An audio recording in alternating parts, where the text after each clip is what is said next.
Hi there, welcome to Rightly Dividing, Read Right, Believe Right. Here we use simple Bible interpretation principles to take on verses that we believe are often misunderstood or are probably just very difficult, and we try to make them simpler to understand because we believe every believer can understand the Bible. I believe that you can understand the Bible because there are tools we can use, principles we can use that will make the Bible less mystifying to some people. And here are the three principles. So first of all, you want to read the pretext and the posttext. What do I mean by read the pretext and the posttext? I'm basically saying read the verses before, read the verses after. You also want to let the scriptures interpret themselves. So let scripture interpret scripture. And what do I mean by this? Don't bring in your own ideas, don't bring in your own philosophies or preconceived notions. Let the Bible speak for itself. And finally, you want to use multiple translations. Why is this helpful? You can imagine that we have different people communicating God's truths in different languages and in different forms within the language. And so you want to have multiple variations so you are sure of what the author is trying to communicate. Alright, so let's take one example of a very commonly misunderstood verse and see if we can follow these principles to get a good answer. One of the popular verses, we see it on t-shirts, we see it on shoes, we see it on everything. Philippians chapter 4 verse 13. I can do all things through Christ which strengtheneth me. So let's see what is meant by this using the principles. First of all, you've heard people teach this to mean you can do all things, like every single thing. Is that true? Is that what Paul means? Well, let's see the principles. The first principle, if you recall, is to make sure that you read the pretext and the posttext. So that's what we're going to do now. Let's read the pretext and the posttext. And what we see is beautiful. Alright, so Paul is saying, I know, from verse 12, I know both how to be abased. Okay, abased. And I know how to abound.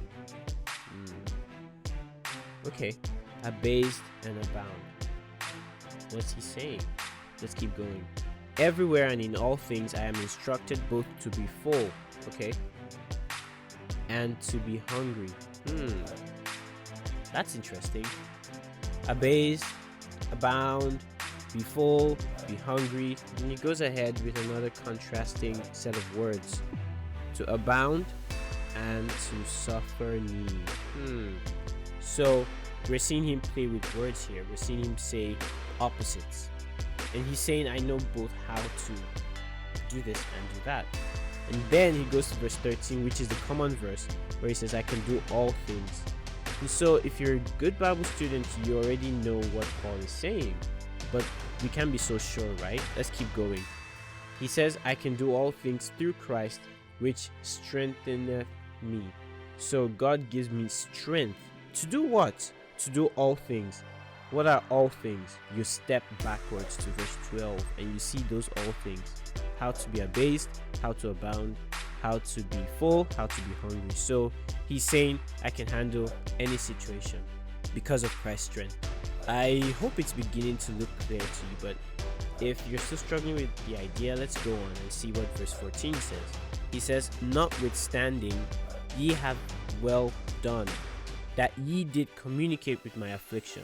So Paul is saying, you were there in my suffering, in my troubles. That's interesting. So there's a context to all of this, and I hope you're seeing it now. That Philippians 4:13 is clearly Paul's attempt to explain how he can go through diverse situations, good and bad, and come out of them strong because of Christ's influence. That's big. But we still have one more step, right? We want to compare other translations. And so let's do that. Let's look at the NIV. And the NIV is so straightforward. Verse 13 says, I can do all this So what should go through your mind is, what is all this? And so you look at the scriptures. So let's see what verse 12 says, what verse 14 has to say. Verse 12 says, I know what it is to be in need, and I know what it is to have plenty. I have learned this secret of being content. Ooh, okay. Let's go a step back. I know how to be in need and how to have plenty. I know how to be content in every situation, whether well fed, or hungry, okay, whether living in plenty or in want. And then he says, I can do all this. What is all this? He means I can be hungry, I can be content, I can have plenty, I can be in need, I can have plenty, I can be in want, I can be well fed. That's clear, right? And then verse 14 says, it was good of you to share my troubles. So I hope with all of these you're seeing that Philippians 4:13 is not just a catchphrase. It's not just something that tells you can do anything you want to do. It's not a motivational speech saying you can achieve anything you want to achieve. No, it's simply Paul telling us a very profound truth that in every situation, we can go through every situation by Christ's strength. He's working in us, He's working through us, and He's strengthening us through the good times and the bad times. Christ is always there. I hope this was very helpful. Think about this and always rightly divide the word of truth.